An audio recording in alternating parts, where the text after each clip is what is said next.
அனைவருக்கும் வணக்கம். இன்னைக்கான ஆன்மீக பதிவில் நாம் பார்க்க போகிற ரொம்ப முக்கியமான ஒரு பயனுள்ள ஆன்மீக தகவல் என்ன அப்படின்னு பார்த்தீங்கன்னா, திருவண்ணாமலை கிரிவல பாதையில் ஆப்போசிட்டாக சுற்றக்கூடிய 600 ஆண்டுகளுக்கு மேல் வாழ்ந்த இடைக்காடர் சித்தரை பற்றின முழு தகவலை தெரிஞ்சுக்க போகிறோம். அது மட்டும் இல்லாமல் அருணாச்சலேஸ்வரர் அருளை பெறணும் அப்படின்னா இடைக்காடர் சித்தரினுடைய அருளையும் பெற வேண்டும் அப்படிங்கிற ஒரு கருத்தும் பரவலாக பரவி வந்துட்டுருக்கு அப்படின்னு சொல்லலாங்க. இது குறித்த பல்வேறு முக்கிய தகவல்களை நீங்கள் தெரிஞ்சுக்க வீடியோவை ஸ்கிப் பண்ணாமல் கடைசி வரைக்கும் பாருங்கள். இந்த பதிவு உங்களுக்கு மிக பயனுள்ள விகிதத்தில் இருக்கும். வீடியோக்குள்ளே போகிறதுக்கு முன்னாடி இதுவரைக்கும் நீங்கள் நம்ம சேனலை சப்ஸ்கிரைப் பண்ணல அப்படின்னா உடனே சப்ஸ்கிரைப் பண்ணிக்கோங்க. அப்படியே பக்கத்தில் இருக்கக்கூடிய நோட்டிஃபிகேஷனுக்கான பெல் பட்டனையும் ப்ரெஸ் பண்ணிக்கோங்க. சரி நேயர்களே, வாங்க வீடியோக்குள்ளே போகலாம். திருவண்ணாமலை அருணாச்சலேஸ்வரர் அருளை பெறணும் அப்படின்னா இடைக்காடர் சித்தரினுடைய அருளை பெற வேண்டும் அப்படின்னு சொல்வதுண்டு. எப்படி பெறுவது அப்படிங்கிறத இப்போ நாம் தெரிஞ்சுக்கலாம். இது குறித்த ரத்தின வடிவேல் சேகர் தனது சமூக வலைதள பக்கத்தில் என்ன சொல்லியிருக்காங்க அப்படின்னா, திருவண்ணாமலை அருணாச்சலேஸ்வரர் ஆலயத்துக்கு செல்றவங்க அண்ணாமலையாரின் அருளை பெறுவது எந்த அளவுக்கு முக்கியமோ அதே அளவுக்கு முக்கியமானது இடைக்காடர் சித்தரினுடைய அருளையும் சேர்த்து பெறுவது அப்படின்னு சொல்லியிருக்காரு. அதாவது 3வது நூற்றாண்டில் அவதரித்ததாக கணிக்கப்பட்டிருக்கக்கூடிய இடைக்காடர் சித்தர் சுமார் 600 ஆண்டுகள் வாழ்ந்ததாக சுவடிகளில் குறிப்புகளும் இருக்கு.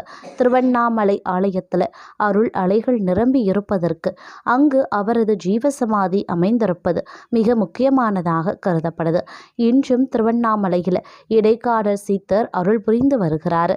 பொதுவாக பழமையான சிவாலயங்களில் சித்தர்கள் எந்த இடத்துல அடங்கி இருக்கிறார்கள் என்பது தெரியாது. கருவறையில் சித்தர்கள் அடங்கி இருப்பாங்க அப்படின்னு பொதுவாக கூறப்பட்டாலும் அந்த ஜீவ ஒடுக்கத்தை கண்டுபிடிப்பது அப்படிங்கிறது சாதாரண விஷயமும் கிடையாது. இடைக்காடர் திருவிடை மருதூரில் சமாதியில் வீற்றிருப்பதாக போகர் தனது ஜனன சகாரத்தில் கூறியிருக்கார். சிலர் சிவகங்கை இடைக்காட்டூர் ஆழிகண்டீஸ்வரர் ஆலயத்தில் இடைக்காடர் சித்தர் ஜீவசமாதி ஆகியிருக்கிறதாகவும் சொல்கிறாங்க. இந்த ஆலயத்தில் இடைக்காடர் தவக்கோலத்தில் இருப்பதாக அந்த பகுதி மக்கள் நம்புகிறாங்க. ஆனால் இடைக்காடர் திருவண்ணாமலையில் தான் அடங்கி இருக்கிறாரு என்பது 99% சித்த ஆய்வாளர்களின் கருத்தாகும். நிஜானந்த போதம் எனும் நூலில் இடைக்காடர் திருவண்ணாமலையில் சமாதி அடைந்ததாக கூறப்பட்டிருக்கு. அதனால் திருவண்ணாமலையில் இடைக்காடரின் ஜீவ சமாதியும் இருக்குது அப்படிங்கிறதுல யாருக்கும் எந்த சந்தேகமும் கிடையாது.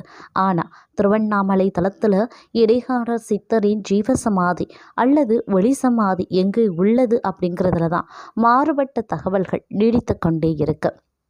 திருவண்ணாமலையில் இடைக்காடர் சித்தரின் ஜீவசமாதி 5 இடங்களில் இருப்பதாக பேசப்படுதுங்க. ஒன்று பார்த்திங்கன்னா அண்ணாமலையாரின் கருவறை. அண்ணாமலையாரின் கருவறையை இடைக்காடரின் ஜீவசமாதி அப்படின்னு ஒரு சாரர் சொல்கிறாங்க. திருவண்ணாமலை கோவிலின் கருவறை 4வது நூற்றாண்டில் உருவாகியிருக்கு. அந்த கருவறை சுற்றுச்சுவர்களில் ஏராளமான ஆடுகளின் சிற்பங்கள் செதுக்கப்பட்டிருக்கு. அதனால் அந்த கருவறைக்குள் தான் இடைக்காடர் அடங்கி இருக்கிறதாகவும் நம்புகிறாங்க. 2வது பார்த்திங்கன்னா 2ஆம் பிரகாரம்.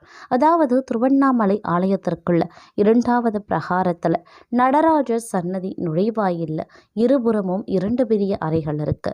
வடக்கு புறம் இருக்கக்கூடிய அறையின் அருகே ஒரு சுரங்கப்பாதையும் செல்லுது. அந்த சுரங்கப்பாதை மலைக்குள் ஊடுருவி செல்வதாகவும் அந்த சுரங்கப்பாதைக்குள் தான் இடைக்காடரின் ஜீவசமாதி இருக்கிறதாகவும் சிலர் சொல்கிறாங்க. 3வது பிரகாரம் அப்படின்னு சொல்லலாம். திருவண்ணாமலை கோவிலில் 3வது பிரகாரத்தில் ஒரு மண்டபம் இருக்குது. அந்த மண்டபத்துக்கு அருணேகேஸ்வரர் மண்டபம் அப்படின்னு பெயருங்க. அந்த மண்டபம் தான் இடைக்காடர் ஜீவசமாதி என்று சில ஆய்வாளர்கள் தெரிவித்திருக்காங்க.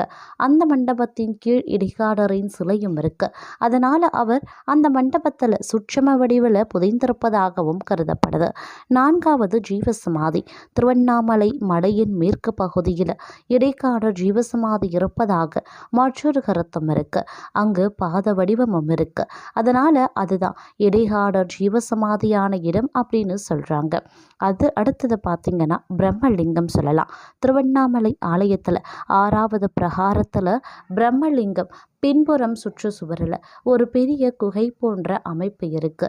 7 அடி நீளமும் 2 அடி அகலமும் கொண்ட அந்த இடம்தான் இடைக்காடர் சித்தர் ஒளிசமாதி வெற்றி இடமாக கருதப்படுது. கடந்த சில ஆண்டுகளாக அந்த இடம்தான் இடைக்காடரின் ஒளிசமாதி அமைந்திருக்கும் இடமாக கருதி பக்தர்கள் அதிக அளவில் வந்து செல்ல தொடங்கியும் இருக்காங்க. அடுத்து இடைக்காடர் சமாதி.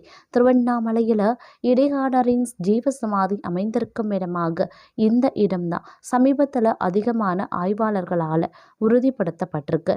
அதனால இந்த இடத்துக்கு வந்து நெய் தீபம் ஏற்றி வழிபடுவது பக்தர்கள் வழக்கத்திற்கு கொண்டு வந்திருக்காங்க.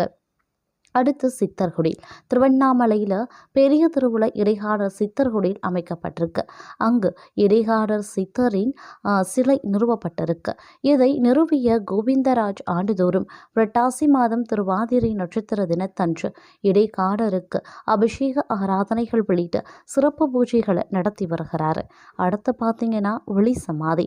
திருவண்ணாமலை ஆலயத்திற்குள்ள இடைக்காடர் ஒளி சமாதியாக அமைந்திருப்பது பற்றி அவர் பல ஆண்டுகளாக ஆய்வு செய்து நிறைய தகவல்களை சேகரித்திருக்காரு.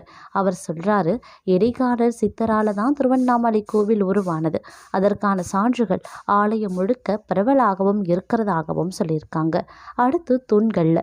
திருவண்ணாமலை ஆலயத்திற்குள் இருக்கக்கூடிய தூண்கள்ல காணப்படும் சிற்பங்களை நீங்க உன்னிப்பாக கவனித்தா நிறைய இடங்கள்ல ஆடுகளின் சிற்பம் செதுக்கப்பட்டிருக்கிறத காண முடியும். திருமஞ்சன கோபுரத்துல நிறைய ஆடுகள் சிற்பம் இருப்பது இப்போதும் நாம பார்க்கலாம். அவை எல்லாமே இடைக்காடரை பிரதிபலித்து கொண்டிருக்கு. அடுத்து அள்ளிகுளம். திருவண்ணாமலை மலை உச்சியில் இருக்கக்கூடிய அள்ளிகுளம் அருகேதான் இடைக்காடர் முதல்ல தியானம் செய்த இடம் அப்படின்னு இருக்கு. ஆண்டுக்கு ஒரு தடவை அவங்க அங்கே சென்று பூஜை நடத்தி வருவதை வழக்கத்திலையும் வைத்திருக்காங்க. திருவண்ணாமலை ஆலயத்திற்குள்ள கோசாலை அருகே இருக்கும் இடம்தான் இடைக்காடர் ஒளி சமாதியான இடம். அங்கு தீபமேற்றி வழிபடுவது மிகவும் நல்லது. நட்சத்திரம் என்ன அப்படின்னா இடைக்காடர் திருவாதிரை நட்சத்திரத்தில் அவதரித்தவர். அதனால் திருவாதிரை தினத்தன்று பலரும் அங்கு வந்து வழிபடுவதை பார்க்க முடியும். சமீப காலமாக திருவாதிரை நட்சத்திரக்காரர்களும் இங்கு தேடி வந்து வழிபட ஆரம்பிச்சிருக்காங்க. அடுத்த நெய்தீபம். அதாவது இடைக்காடரின் இந்த ஒளி சமாதியில் ஒரே ஒரு நெய்தீபம் ஏற்றி வைத்து மனமுருக வழிபட்டாலே நீங்கள் கேட்டதை எல்லாம் இடைக்காடர் நிச்சயம் தருவார்.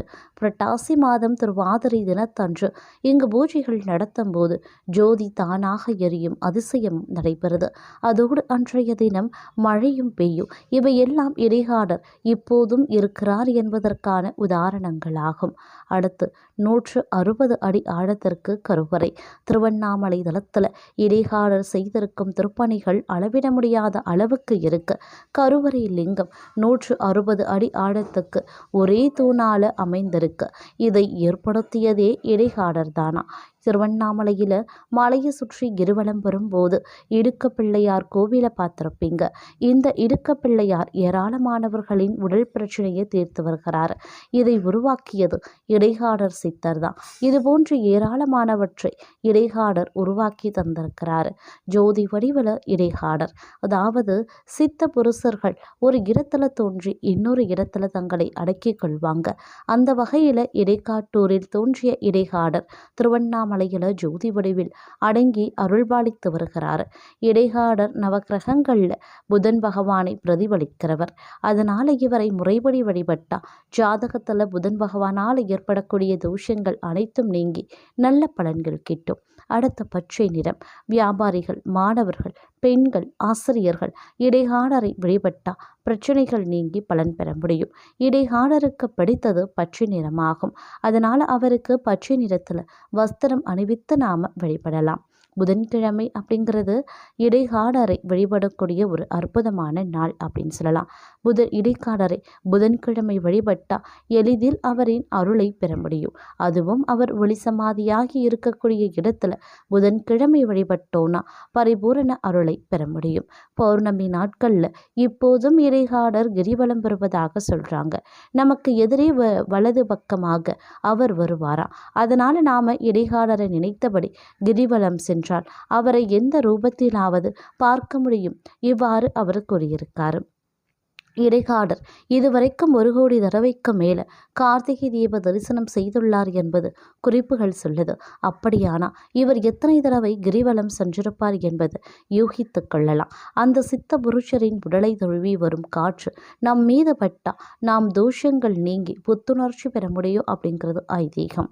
இத்தகைய சிறப்புகள் நிறைந்த இடைக்காடரின் அருளை பெற சில குறிப்பிட்ட வழிபாடுகளும் இருக்கு. திருவண்ணாமலை தலத்துக்கு செல்பவர்கள் 99% பேருக்கு அந்த ரகசிய வழிபாடு இதுவரை தெரியாமலேயே இருக்கு. அதை தெரிந்து கொண்டு இடைக்காடரை வழிபட்டா இமாலய அளவுக்கு பலன்கள் பெற முடியும். இவ்வாறு அவர் தெரிவித்திருக்காரு.